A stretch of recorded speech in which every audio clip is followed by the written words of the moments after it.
On voit des présidents renversés sous des acclamations, des drapeaux étrangers brûlés, des foules qui crient et scandent « Liberté ».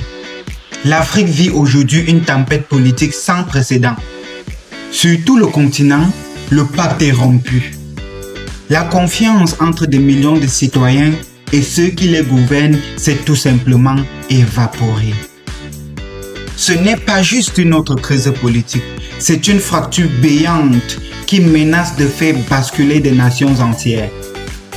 Des coups d'État applaudis par la foule, une jeunesse qui hurle sa soif de souveraineté, les élections qui ne trompent plus personne.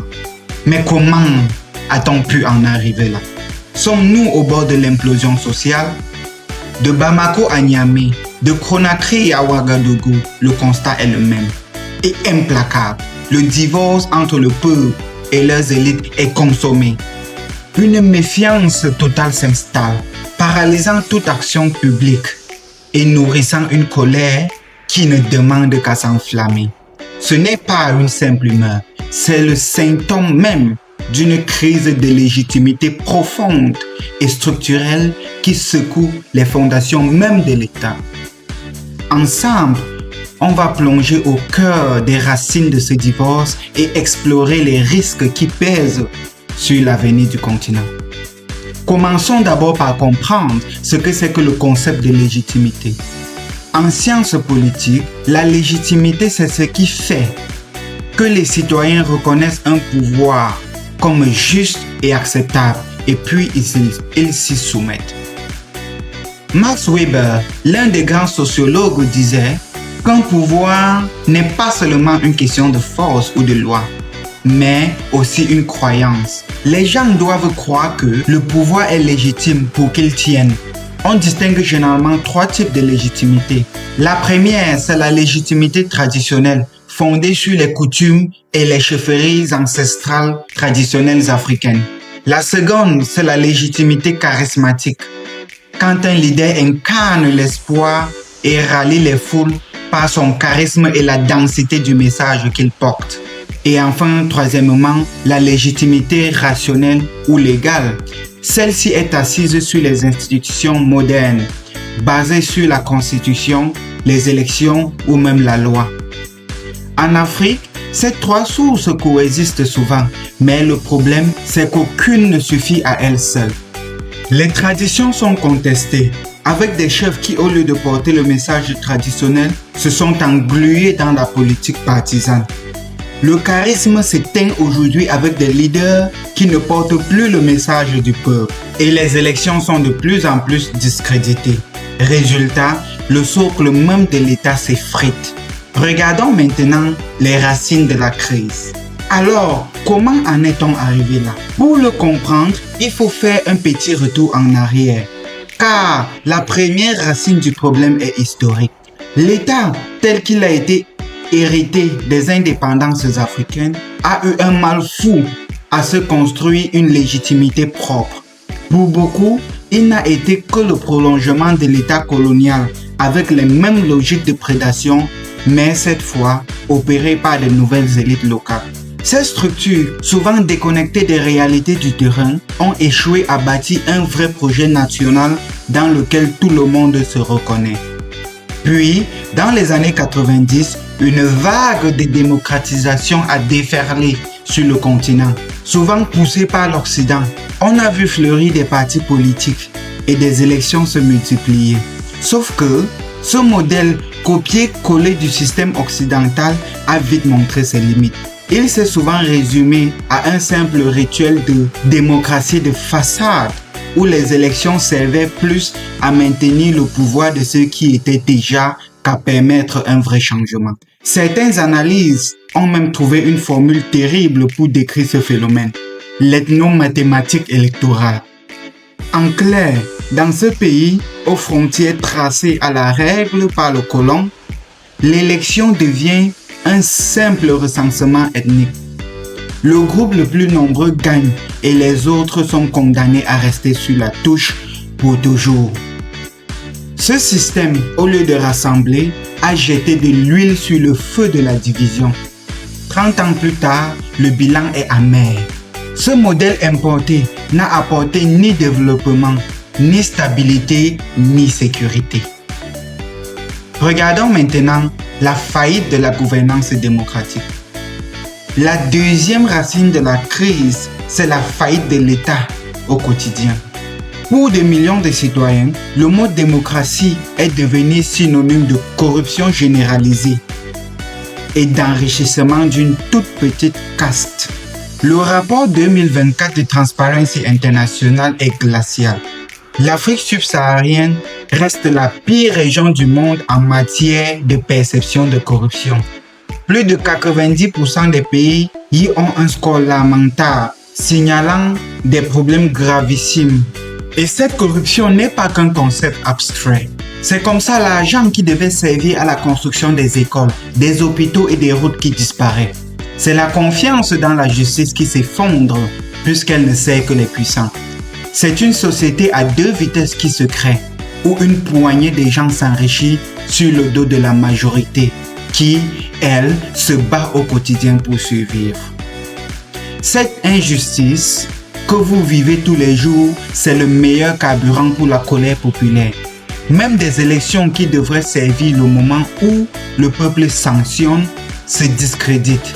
Entre la constitution bricolée pour avoir des troisièmes mandats, des votes opaques et des résultats contestés, le jeu semble piper d'avance. Prenez le cas du Nigeria, le pays le plus peuplé du continent. Aux élections de 2023, sur 90 millions de personnes inscrites, seuls 23 millions ont voté. Le vainqueur a donc été élu avec 36% des suffrages, dont le soutien réel de seulement 8% des électeurs. 8%. Mais quelle légitimité peut-on avoir avec un pouvoir pareil? Regardons aussi le contrat social qui a été rompu et les symptômes d'une explosion. Quand l'État échoue à la fois sur la légitimité démocratique et sur l'efficacité de la base, le contrat social vole en éclats. C'est la troisième racine la plus explosive de ce problème. Car au-delà de la corruption, beaucoup de gouvernements sont tout simplement incapables d'assurer la sécurité et donner le travail à une jeunesse ultra nombreuse et fournir des services essentiels de base. Dans le Sahel, une incapacité à contrôler le territoire a laissé le boulevard aux groupes terroristes qui prospèrent sur le sentiment d'abandon de la population. Et cette triple faillite historique, démocratique et pratique produit des symptômes spectaculaires. Le premier, c'est cette incroyable vague de coups d'État qui secoue l'Afrique de l'Ouest et le Sahel depuis 2020. Mali, Guinée, Burkina Faso, Niger. Mais attention, contrairement aux putschs d'autrefois, ceux-ci sont sans effusion de sang et souvent accueillis par des scènes de liesse dans la population. Ce n'est pas que les gens sont devenus fans de l'autoritarisme. C'est l'expression immense d'un soulagement et le rejet viscéral des régimes civils jugés corrompus et à la fois à la solde de l'étranger. Pour beaucoup, le coup d'État n'est pas un problème. Il est la conséquence logique d'un système malade. C'est un pari fou, un électrochoc pour forcer le changement que les urnes n'ont pas pu apporter. Le deuxième symptôme, c'est la montée en flèche d'un discours souverainiste, panafricaniste porté par la jeunesse qui n'a plus de complexe. Cette génération a grandi avec des smartphones à la main, mais un héritage de Thomas Sankara, de Patrice Lumumba ou de Kwame Nkrumah dans la tête. Sur les réseaux sociaux comme dans la rue, ils exigent une seconde indépendance, la vraie. Une rupture non seulement avec les anciennes puissances coloniales, mais aussi avec les propres dirigeants vus comme complices. Ces mouvements, comme Y'en a marre au Sénégal ou le ballet citoyen au Burkina Faso, incarnent un désir féroce de réinventer des projets africains pour les Africains et de reprendre en main le destin de l'Afrique. Et si on portait un regard sur l'avenir immédiat, deux pays africains entrent dans des élections décisives en octobre prochain, la Côte d'Ivoire et le Cameroun. Et dans les deux cas, la légitimité est déjà au cœur des tensions. En Côte d'Ivoire, le souvenir de la crise post-électorale de 2010 qui a fait plus de 3000 morts reste une plaie ouverte. Beaucoup craignent que, si la compétition n'est pas perçue comme transparente et inclusive, le pays replonge dans les violences. Ici, la légitimité se joue sur la confiance dans les institutions électorales et la capacité des élites à éviter une exclusion politique. Au Cameroun, après plus de 43 ans au pouvoir, le président en place est confronté à une défiance grandissante. L'absence renouvelée de leadership, la crise anglophone et les soupçons de manipulation du processus électoral nourrissent une perception d'illégitimité chronique. Cependant, malgré les turbulences, les institutions sont restées debout, suggérant une certaine légitimation du pouvoir en place. Est-ce par la force ou une véritable légitimité? Dans tous les cas, une élection sans consensus ou perçue comme verrouillée pourrait dégrader davantage la légitimité et fragiliser encore plus la stabilité déjà précaire du pays. Dans le cas de ces deux pays, la grande leçon est claire. Sans légitimité, aucune élection ne peut vraiment renforcer la démocratie. Au contraire, elle risque d'aggraver la fracture entre le peuple et les dirigeants. Il est donc important de renforcer la légitimité des processus. Pour conclure, la crise de légitimité que vit l'Afrique aujourd'hui est donc profonde. Elle vient d'un héritage mal digéré, d'une démocratie de façade qui n'a pas fonctionné et d'une gouvernance qui a détruit la confiance.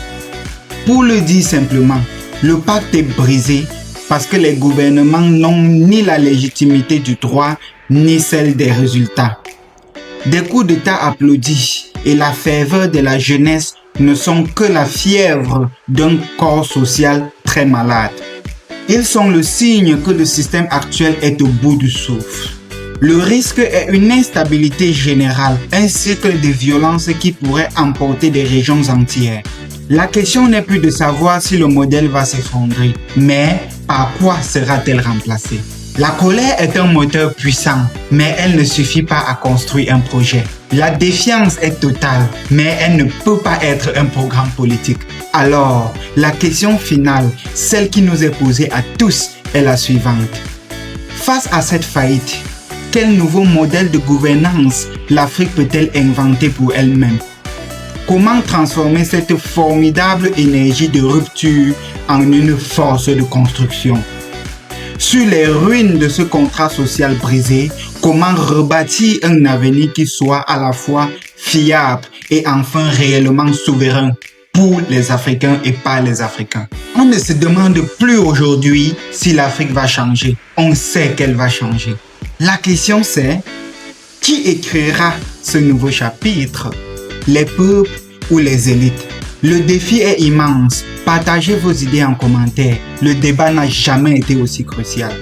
Si vous voulez savoir comment les processus électoraux sont taillés à la mesure de nos leaders pour assurer leur réélection, cliquez sur la vidéo qui s'affiche au petit écran. N'oubliez pas de vous abonner et de partager pour suivre nos prochaines productions.